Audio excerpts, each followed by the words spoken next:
Olá, bom dia.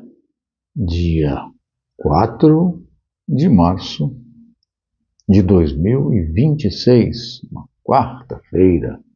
Louvado seja o nome do Senhor. O Senhor nos permite estarmos juntos mais uma vez para meditarmos na palavra do Senhor. E a nossa meditação terá como base o texto do Velho Testamento, de um profeta não muito conhecido, com um livro relativamente pequeno, apenas 3 capítulos, que é o profeta Abacuque. Mas o fato de ser um livro de pequena extensão não significa que ele seja de pequeno sentido ou significado. Capítulo 2, verso 4, nós encontramos esse texto que, de certa forma, se tornou quase que uma bandeira no movimento religioso chamado evangélico, mais adequadamente em termos históricos, protestante. E esse texto diz o seguinte: eis o soberbo, sua alma não é reta nele, mas o justo viverá pela sua fé. O justo viverá pela sua fé. O profeta aqui faz uma espécie de contraste. Ele fala do soberbo, do orgulhoso, do vaidoso, do ensimismado, daquele que está possuído pela noção da sua autossuficiência, grandeza, grandiosidade, altíssima e relevante importância para a vida, não só dos que convivem com ele, mas do universo até. Então, por isso ele diz: eis o soberbo, esse orgulhoso, sua alma não é reta nele. O soberbo não tem uma alma, não tem um espírito, como ele diz aqui, reto nele. Por quê? Porque ele pensa que ele pode resolver todas as coisas, que ele se basta a si mesmo, e isso não é retidão.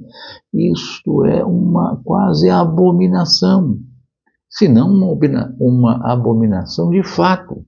É uma iniquidade, porque ele se julga capaz de apresentar-se diante de Deus baseado nos seus próprios méritos para alcançar a sua própria redenção.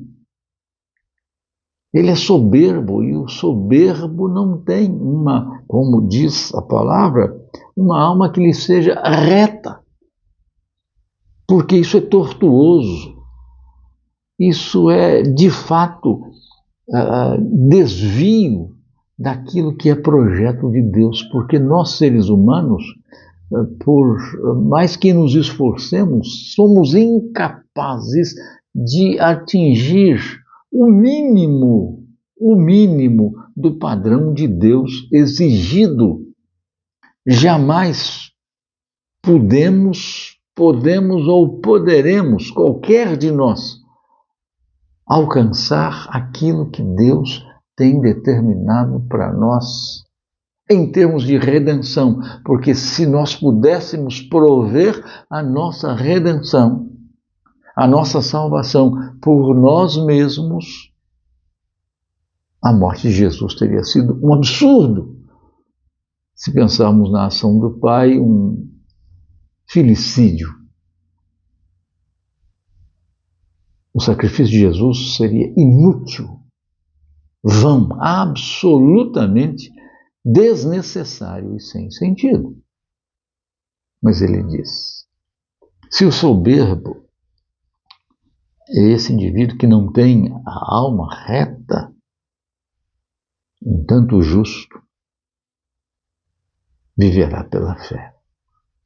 Ou seja, o justo aqui não é aquele indivíduo que tem a conduta correta e a partir daí então ele é considerado alvo da graça de Deus, não. Aquele que vive pela fé é justo. Não vive pela autoconfiança, mas pela fé, que é uma confiança não nele, mas em Deus.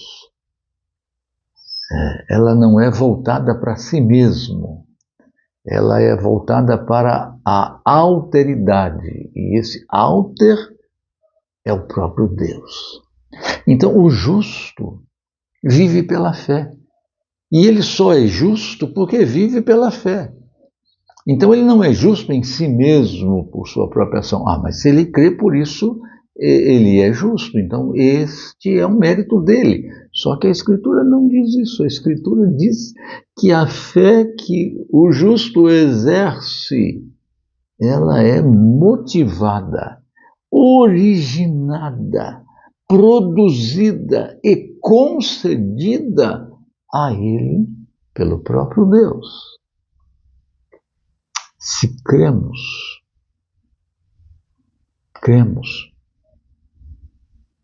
porque Deus nos moveu a crer. Porque a Escritura afirma isso categoricamente. Então, quando a Bíblia diz que o justo viverá pela fé, muitas vezes a pessoa pensa, então, por isso é que ele vai viver pela fé, porque ele é justo. Não, ele não tem em si mesmo a produção de fé, mas a fé que lhe foi dada o torna justo. Por quê? Porque a sua confiança não é depositada nele, mas sim em Cristo Jesus, com a redenção e o sacrifício feito por Jesus na cruz do Calvário. Por isso o justo viverá pela fé. Isso significa que o começo da vida é fruto da fé. Nós estávamos mortos em nossos delitos e pecados, mas ele nos deu vida juntamente com Cristo. A vida começa pela fé. A fé é o elemento iniciador desta vida. Vida espiritual, vida abundante, vida eterna. Então o justo viverá pela fé. A vida tem o seu começo, tem o seu início pela realidade da fé. A vida nossa, eterna, que Deus nos concede, passa a existir em nós por meio da fé em Cristo. O justo viverá pela fé, mas não só esse início, não só viverá pela fé como o início da vida que é gerada pela fé, mas viverá pela fé. É a constância ou a continuação desta vida que é fruto da fé. Ele não começa a vida com a fé e depois ele vai continuar fazendo com que esta vida seja mantida ou permaneça nele como fruto das suas obras. As obras vão indicar esta realidade, mas não vão fazer com que ela permaneça, como não fizeram com que ela viesse a existir. Então o justo viverá pela fé.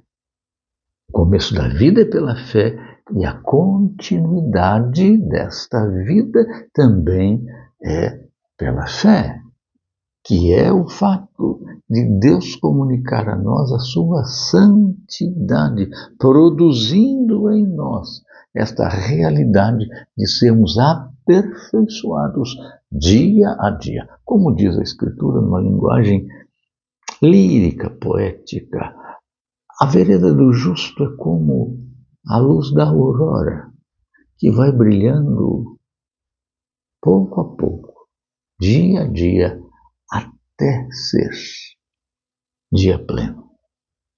Então, o justo viverá pela fé. A vida se inicia pela fé, a vida é mantida pela fé e, é claro, a vida se consuma, se alcança em plenitude esta vida por meio da fé. Por quê? A fé gerou o início da vida. A fé dá a continuidade e a progressividade desta vida em nós, tornando-nos pela santificação mais e mais formados à pessoa, à imagem do varão perfeito que é Cristo. E isto é consumado com a realidade da nossa glorificação. Mas não temos glorificação, a gente morre. O nosso espírito é aperfeiçoado em santidade e imediatamente, no momento da nossa morte, vamos para a presença de Deus, o seio de Abraão, na linguagem que Jesus nos fala na história do rico e do Lázaro. Até que o dia em que a trombeta vai soar e o Senhor Jesus voltará triunfal com os seus anjos nas nuvens dos céus. E aí o nosso corpo, de uma forma gloriosa, ressuscitará. Estaremos para sempre com o Senhor. O justo viverá pela fé. Que o Senhor o abençoe e abençoe a cada um de nós, para que nós tenhamos sempre essa consciência, essa certeza, essa confiança nele, depositando nele, somente nele, a nossa fé. Amém? Amém.